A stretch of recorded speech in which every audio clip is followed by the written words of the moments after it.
नमस्कार दोस्तों, आज इस स्टॉक मार्केट एनालिसिस की सीरीज में हम जानेंगे एक स्पेशल एडवांस्ड लेवल टेक्निक किसी भी स्टॉक को एनालाइज करने की। और हां, ये एक एडवांस्ड लेवल टेक्निक है जो हम टिकर के जरिए सीखेंगे, क्योंकि जब हम टिकर इस स्टॉक एनालिसिस प्लेटफॉर्म को बना रहे थे तो एम यही था। मुझे भी पता है कि बहुत सारे इस तरह के प्लेटफॉर्म्स अवेलेबल हैं, तो हम कैसे डिफरेंट होने वाले हैं। तो हमने इसीलिए टिकर में आप देखते हैं डीसीएफ कैलकुलेटर है, ईपीएस ग्रोथ कैलकुलेटर है, और इसी तरीके से एक और हमने एडवांस्ड एंटरप्राइज लेवल या कंपनीज में, कॉर्पोरेट्स में जिस तरह की टूल्स यूज करके रिसर्च होती है वैसा एक टूल ऐड किया है। और वो टूल आज मैं आपको यूज करना सिखाने वाला हूं, जिससे सच में आप एडवांस्ड एक्सपर्ट लेवल का एनालिसिस कर सकेंगे। तो मैंने इस सीरीज में आपको आरओई या रिटर्न ऑन इक्विटी के बारे में बताया है, और जिस तरह पीई में मैंने बताया था कि हाई पीई अगर किसी कंपनी का है तो जरूरी नहीं वो कंपनी महंगी हो, उसी तरह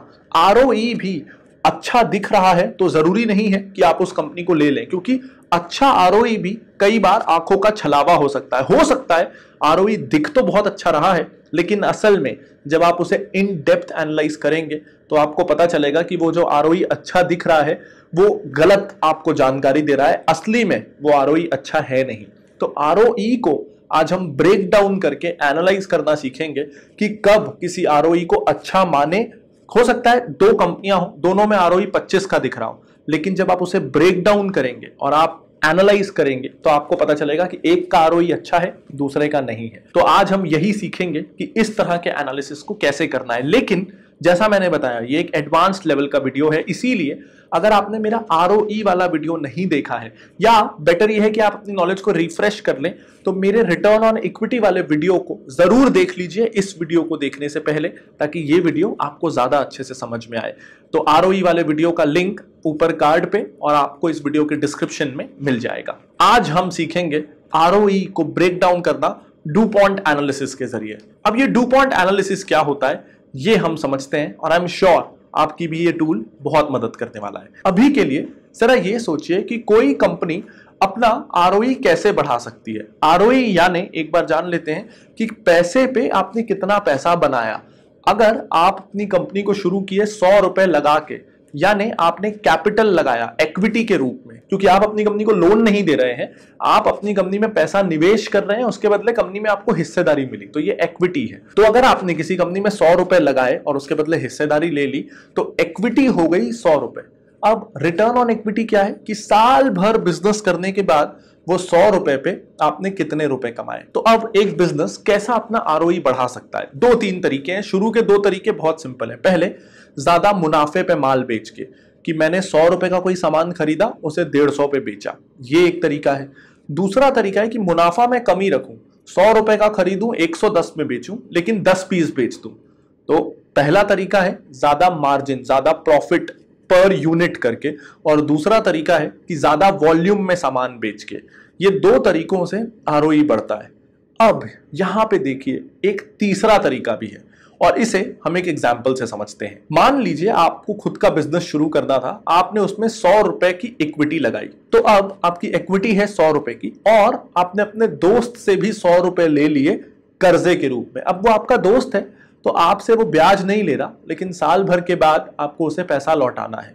तो अब आपके पास 100 रुपए खुद के हैं जो इक्विटी है, और 100 रुपए अपने दोस्त के भी हैं जो डेट या कर्जा है। तो टोटल पैसे आपके पास इस साल थे 200 रुपए। तो 200 रुपए का आपने माल खरीदा और उसे आपने 220 रुपए में बेच दिया, यानी आपको 20 रुपए का मुनाफा हुआ। अब रिटर्न ऑन इक्विटी किस बात को जज करता है कि इक्विटी पे आपने कितना रिटर्न कमाया, कर्जे पे कितना रिटर्न कमाया, ये आरओसीई से पता चलेगा, इक्विटी प्लस कर्जा। लेकिन रिटर्न ऑन इक्विटी से तो सिर्फ इक्विटी पे कितना रिटर्न आया। अब आपने 20 रुपए कमाए टोटल। अब आपने 200 रुपए लगाए, 220 रुपए कमाए, लेकिन वो 200 में से 100 रुपए तो कर्जा था जो इक्विटी का पार्ट ही नहीं है। इक्विटी का पार्ट केवल वो 100 रुपए है जो आपने लगाया। तो जब आप आरओई देखेंगे तो वो आपको बताएगा कि आपने 100 रुपए लगाए और आपने 20 रुपए कमा लिए, यानी 20% का रिटर्न, जो देख के अच्छा लगेगा, लेकिन सच्चाई ये थी कि उसमें 100 रुपए कर्जे के भी थे। तो इमेजिन करिए आपका दोस्त आपको 100 रुपए देता ही नहीं, और आपके पास 200 नहीं, टोटल 100 ही रुपए होते। तो 200 रुपए का माल खरीद के आपने 220 में बेचा। हम इमेजिन कर लेते हैं कि 100 रुपए का आप माल खरीदते तो उसे 110 पे बेच पाते, तो आपका आरओई केवल 10% का रहता। वो 10% से बढ़ के 20 इसलिए हो गया क्योंकि आपने इक्विटी के बराबर बराबर कर्जा भी ले लिया था, तो कर्जे से आपका आरओई बढ़ा हुआ दिख गया, जो कि सही नहीं है क्योंकि कर्जे से कंपनी का रिस्क बढ़ता है। तो बेसिकली डुपॉन्ट आपको यही बताता है कि किसी कंपनी का अगर आरओई बहुत अच्छा दिख रहा है, जैसे सिम्फनी का आरओई 5 साल पहले था 44%, 41 हुआ, 45 हुआ, 34 और 15, तो पिछले कुछ सालों में इसका आरओई बहुत ही अच्छा था। लेकिन हम ये देख सकते हैं कि इस कंपनी का आरओई चढ़ रहा किस कारण से है, क्या वो कारण है जिस कारण आरओई बढ़ रहा है या गिर रहा है। जैसे कई बार अगर आरओई एकदम से बढ़े तो सबसे पहले आपको ये चेक करना है कि कहीं इस कंपनी में कर्जा तो नहीं बढ़ गया और कर्जे के पैसे से धंधा करके कंपनी अपना आरओई बढ़ा रही है, तो वैसे में आरओई बढ़ाना रिस्की है। या फिर कंपनी के मार्जिन्स बढ़े हैं या कंपनी का ज्यादा माल बिक रहा है, उस कारण आरओई बढ़ा है। तो आरओई क्यों बढ़ा है या क्यों गिरा है, ये देखना बहुत जरूरी है और इसमें हमारी मदद करता है डुपॉन्ट एनालिसिस। तो चलिए अब मैं आपको हेड बाय हेड इस कंपनी के एग्जांपल के जरिए इसे समझाता हूं। देखिए आरओई दिख रहा है कि इस साल एकदम से कम हो गया। क्यों हो गया एकदम से कम, क्या कारण है? पहला, नेट मार्जिन। तो पिछले कुछ सालों में नेट मार्जिन 25%, 29%, 26% था। पिछले साल ये मार्जिन कम होके 19% हो गया। तो एक कारण तो हमको ये समझ में आ रहा है कि आरओई 34 से 15 हो गया क्योंकि मार्जिन इतना गिर गया, लेकिन मार्जिन गिरा 26 से 19 और आरओई आधे से भी कम हो गया। तो ये अपने आप में पूरा कारण नहीं है, कुछ ना कुछ कारण और होगा। तो चलिए और कारण देखते हैं। देखिए जो चीजें हमने बोल्ड की हुई है, नेट मार्जिन हो, एसेट टर्नओवर हो या लीवरेज मल्टीप्लायर हो, ये सबसे जरूरी फैक्टर्स हैं। ये 3 फैक्टर्स सबसे जरूरी हैं और इसलिए इन 3 फैक्टर्स को आज मैं आपको एक्सप्लेन करने वाला हूं। अगला कारण हो सकता है एसेट टर्नओवर का। क्या ये कम हुआ? बिल्कुल, एसेट टर्नओवर भी काफी कम हो गया। 2015 के मुकाबले तो ये आधा हो गया। तो एसेट टर्नओवर कम होना ही मेजर फैक्टर है जिस कारण इस कंपनी का आरओई गिरा। अब एसेट टर्नओवर क्या होता है? एसेट टर्नओवर को हम सिंपल भाषा में समझें तो इसका मतलब है कि अगर आपके पास 1 रुपए के एसेट्स हैं, एसेट यानी प्लांट, मशीनरी, कंप्यूटर, जमीन, जो भी वो चीज जिससे आप बिजनेस का माल बनाने में आपको मदद मिलती है, तो अगर आपके पास 1 रुपए का एसेट है, उसके पीछे आप कितने रुपए का माल बेचते हैं। यानी सिम्फनी के पास अगर 1 रुपए का एसेट था 2017 में, तो वो 1 रुपए 30 पैसे का माल बेच पा रहा था, और इस बार 1 रुपए के एसेट के पीछे वो केवल 67 पैसे का माल बेच पा रहा है। यानी वो अपने एसेट्स को अच्छे से यूटिलाइज नहीं कर रहा। अब इसको जरा समझते हैं कि इसका बेसिकली मतलब क्या हुआ। अब आप इसे जरा सोचिए, अगर पहले कोई कंपनी के पास 100 रुपए के एसेट थे और वो 130 रुपए का माल बेच रही थी और इस साल वो केवल 70 पैसे का सामान बेच रही है, तो ऐसा क्यों हो रहा है? इसका क्लियर मतलब ये है कि पहला, या तो कंपनी को अब ज्यादा माल बेचने में दिक्कत आ रही है, यानी वॉल्यूम जनरेट करने में दिक्कत आ रही है, या सेकंड, कंपनी ने एकदम से बहुत सारे एसेट्स बढ़ा लिए हैं और अभी सेल्स उसके हिसाब से बढ़ी नहीं है। ये दोनों कारण हो सकते हैं। तो अगर मुझे ऐसा दिखेगा कि एकदम से सेल्स कम हुई मार्च 2019 वाले ईयर में, तो मैं सिर्फ ये नहीं मान के बैठ जाऊंगा कि मतलब सिम्फनी के कूलर तो अब बिकते ही नहीं, ये मान लेना गलत होगा। मैं ये भी देखूंगा कि क्या ऐसा हो सकता है कि पहले उस कंपनी के पास 100 रुपए के ही एसेट थे और अब उसने एक नया प्लांट खोल लिया है, तो अब उसके पास 150 रुपए के एसेट हैं और इस कारण ज्यादा एसेट्स हो गए हैं। क्योंकि नया प्लांट खड़ा हो गया तो एकदम से सेल्स होने लगेगी, ऐसा तो होगा नहीं। इसलिए हो सकता है कि केवल 1 साल ऐसा हो रहा है कि सेल्स कम दिख रही है और फिर से ये इंप्रूव हो जाएगी। तो दोनों कारण हो सकते हैं, या तो कंपनी ने एक बड़ा एसेट नया तैयार कर लिया है जिसके कारण एसेट बेस बड़ा हो गया है और उसके मुकाबले सेल्स कम दिख रही है, या फिर सच में कंपनी माल नहीं बेच पा रही। तो देखो, जो 2 मैंने फैक्टर्स आपको बताए थे कि कंपनी क्या ज्यादा मुनाफे पे बेच पा रही है, नहीं, कंपनी अब कम मुनाफे पे माल को बेच पा रही है। पहले 30% के आसपास के मुनाफे पे बेचती थी, अब केवल 19% के मुनाफे में बेच रही है। तो जो 2 मेजर तरीके हैं कि या तो आप ज्यादा प्रॉफिट पे चीज को बेचो या आप ज्यादा क्वांटिटी में चीज को बेचो, सिम्फनी में दोनों ही उसका उल्टा हो रहा है। वो अब कम मुनाफे पे बेच रही है और अब कम माल भी बेच रही है।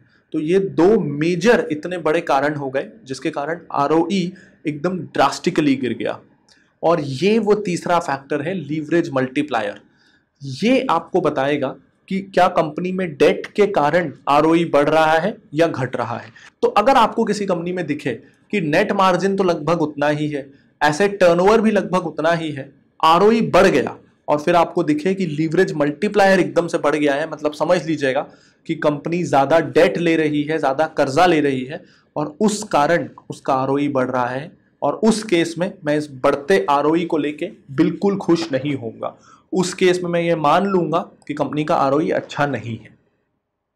तो ध्यान रखिए, अच्छा आरओई अच्छा वाकई में तभी है अगर वो नेट प्रॉफिट मार्जिन के कारण बढ़े या वो एसेट टर्नओवर के कारण बढ़े, ना कि लीवरेज मल्टीप्लायर के कारण बढ़े। तो अब हम एक और चीज इस कंपनी में देखते हैं। अभी अभी मैंने ये बोला कि एसेट टर्नओवर गिर रहा है, यानी कि हो सकता है कि कंपनी को अपनी सेल्स बढ़ाने में दिक्कत आ रही है, कंपनी की सेल्स नहीं बढ़ रही। और अब एक और बहुत जरूरी चीज, मैंने आपको बताया कि एसेट टर्नओवर गिरने के दो कारण हो सकते हैं, या तो माल कम बिक रहा है या फिर कोई नया एसेट खड़ा हो गया है, कोई नया प्लांट, कोई नई मशीनरी अभी अभी खरीदी है। तो इसको हम एक और तरीके से वेरीफाई कर सकते हैं पिछले साल का सेल्स देख के कि पिछले साल सेल्स गिरी या बढ़ी। तो ये देखने के लिए आप रेशोज सेक्शन में जा सकते हैं और यहां पे सेल्स ग्रोथ में 1 ईयर में देखिए सेल्स हो गई -23%। यानी इसी चीज से मुझे ये क्लियर हो गया कि सिम्फनी के केस में जो ये एसेट टर्नओवर गिरा है, ये नया एसेट खरीदने के कारण नहीं हुआ। उस केस में तो चलो अच्छा रहता कि आगे जाके सेल्स भी बढ़ जाएगी। प्रॉब्लम ये हुई कि सच में इस कंपनी की सेल्स ही कम हो गई, जिस कारण एसेट टर्नओवर कम हुआ है। तो इस तरीके से हर वो टूल जो आपको एक कंपनी को एनालाइज करने के लिए चाहिए, वो हमने टिकर में दिया हुआ है। अगर आपने कुछ आज अच्छा सीखा, नया सीखा, तो इस चैनल को सब्सक्राइब करना और बेल आइकन को दबाना बिल्कुल मत भूलिएगा। अगर आपको ये वीडियो पसंद आया तो इसे लाइक जरूर कर दीजिए और अपने दोस्तों के साथ शेयर करना बिल्कुल मत भूलिए, ताकि वो भी कुछ इन डेप्थ और नया सीख सके। और अगर आप अपनी लर्निंग को एक लेवल आगे ले जाना चाहते हैं, और अगर आप ना सिर्फ इन डेप्थ सीखना चाहते हैं बल्कि इस नॉलेज को प्रोफेशनली यूज भी करना चाहते हैं और चाहते हैं कि जो भी कुछ आप सीख रहे हैं उससे जिंदगी में आपको फायदा हो, तो आप ज्वाइन कर सकते हैं फिनोलॉजी के बीएससी इंस्टीट्यूट सर्टिफाइड कोर्सेज। जहां बीएससी इंस्टीट्यूट जो बॉम्बे स्टॉक एक्सचेंज की सब्सिडरी है, वो आपका एक ऑनलाइन टेस्ट लेगी और आपकी नॉलेज को जांच के आपको एक सर्टिफिकेट देगी कि आपको वैल्यू इन्वेस्टिंग आती है। तो फिनोलॉजी का certificate course on value investing का लिंक आपको ऊपर कार्ड पे और इस वीडियो के डिस्क्रिप्शन में मिल जाएगा। और हाँ, आप अपनी नॉलेज को और भी बढ़ाने के लिए फिनोलॉजी को फॉलो कर सकते हैं इंस्टाग्राम, ट्विटर, लिंक्डइन, फेसबुक और टेलीग्राम पर भी, जहां हर रोज हम आपके लिए कुछ ना कुछ नया और इंफॉर्मेटिव लाते रहते हैं। मैं लाता रहूंगा ऐसे और बहुत सारे वीडियोस। तब तक के लिए this is Pranjal Kamra signing off. Bye bye.